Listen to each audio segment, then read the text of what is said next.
Pour l'empereur.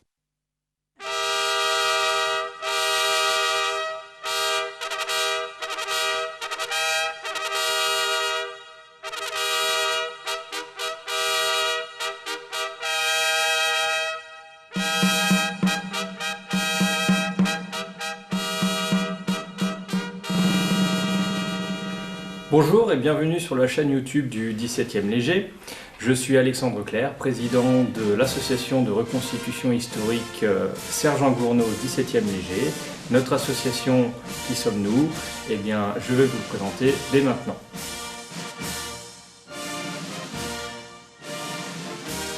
Notre association de reconstitution historique est composée d'une trentaine de membres, aujourd'hui répartis auprès de notre siège social à Moulins dans l'Allier, et puis sinon sur d'autres régions françaises comme la région parisienne, le Nord, les Pays de la Loire, et maintenant nous avons même un membre en Belgique.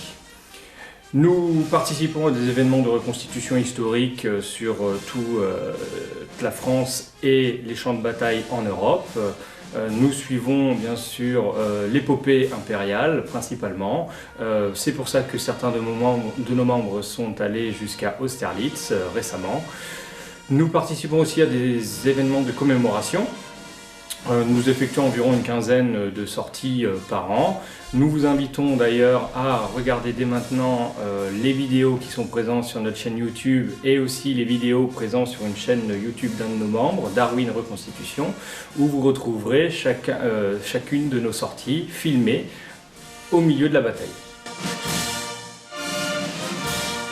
Nos activités de reconstitution historique sont principalement des reconstitutions de bataille, donc avec les plus grosses, Waterloo et Austerlitz, sur lesquelles tous les ans nous pouvons voir des centaines de participants se retrouver, à la fois français, belges, allemands et européens en général. Nous faisons aussi en France une multitude de commémorations, que ce soit dans des lieux qui ont vu passer des hommes et des femmes qui ont fait l'épopée napoléonienne. Nous nous retrouvons aussi généralement dans des événements entre nous, pour nous amuser, des événements campagne sur lesquels nous essayons de mettre en pratique ce que nos ancêtres, les personnes que nous essayons de reconstituer, mettre en pratique les règlements et les techniques de combat. Il est de tradition dans la reconstitution historique, et plus particulièrement pour la reconstitution historique du Premier Empire, que les associations prennent des régiments ayant fait l'épopée napoléonienne. Pour ce qui nous concerne, le 17e Léger s'inscrit dans une lignée très ancienne. Ça vient du royal italien, créé au XVIe siècle. Et encore aujourd'hui, nous avons les héritiers du 17e Léger, puisque le 92e Héry perpétue cette tradition. Le 17e Léger a fait toutes les campagnes de l'Empire, sauf la dernière. Elle n'a pas été présente pour les 100 jours, puisque c'est à la première abdication de l'empereur, que le régiment est dissous et ses effectifs incorporés principalement au 10e Léger. Le 17e Léger que nous reconstituons aujourd'hui a vu le jour en 1796. Il participe à la première campagne d'Italie, puis ensuite à toutes les campagnes jusqu'à la fin de l'Empire. Sauf la dernière, en 1815, où il n'était pas présent, puisque le régiment a été dissous en 1814, lors de la première abdication de l'empereur. On retrouve le régiment sur toutes les grandes batailles, telles que Austerlitz, Iéna, Wagram, puis sur des théâtres importants comme l'Espagne. Il finit sa carrière à Danzig pour le 4e bataillon, puis au siège de Mayence pour les 2e et 3e bataillons, tandis que le 1er bataillon se couvrira de gloire encore lors de la campagne de France. Depuis 10 ans, notre association participe à environ une quinzaine de sorties par an.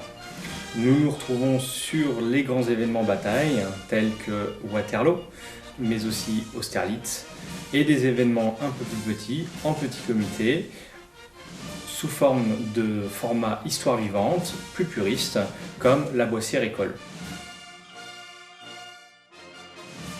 L'objectif de la reconstitution est de se rapprocher au maximum d'une certaine réalité vécue par les personnes que nous essayons de reconstituer. Nous essayons déjà de nous rapprocher au maximum de l'aspect vestimentaire et pour cela nous appuyons sur des sources d'époque, des sources réglementaires, comment étaient faits les uniformes, des sources présentes dans nos musées, puisque nos musées nous renseignent sur certaines parties de l'uniforme. Ensuite, nous essayons de revivre, vraiment revivre au maximum la vie du soldat. Pour cela, encore une fois, nous appuyons sur des mémoires. Nous avons aujourd'hui des mémoires Coignet pour le plus parlant, mais aussi le sergent Bourgogne, le sergent Faucheur. Cela nous apprend beaucoup et c'est aujourd'hui, nous, en tant que reconstitueurs, que nous pouvons faire de la recherche expérimentale, où nous allons essayer de nous approcher d'une certaine réalité, à la fois pour nous, passionnés d'histoire, mais aussi pour le public qui vient nous voir sur des événements. Nous avons la chance d'avoir un règlement militaire assez précis pour la période napoléonienne, entre autres c'est le règlement du 1er août 1791. Nous avons depuis maintenant plusieurs années énormément travaillé sur l'application de ce règlement jusqu'à reconstituer des bataillons entiers qui parcourent les événements bataille, comme j'ai pu le dire précédemment. Nous retrouvons aujourd'hui au sein d'un bataillon jusqu'à 200 hommes, avec des cadres qui sont formés au poste de sous-officiers, officiers, voire même des états-majors avec des officiers supérieurs. À chaque événement de reconstitution, nous participons à des écoles de formation pour les recrues, mais aussi pour des soldats aguerris qui ont besoin de se remémorer les gestes. Nous sommes que des reconstitueurs, bien évidemment nous ne sommes pas les soldats de l'époque qui faisaient ça toute la journée, donc il est très important pour nous et pour le public qui vient nous voir d'avoir la précision issue du règlement de 1791, à la fois à partir de l'école du soldat, qui voit le soldat passer des positions sans armes, puis du maniement d'armes, et enfin de l'école du peloton, dans lequel tous les soldats sont mis les uns à côté des autres, formés sur 2 ou 3 rangs, et dans lequel, à partir de là, on pourra ensuite passer aux grandes manœuvres de bataillon.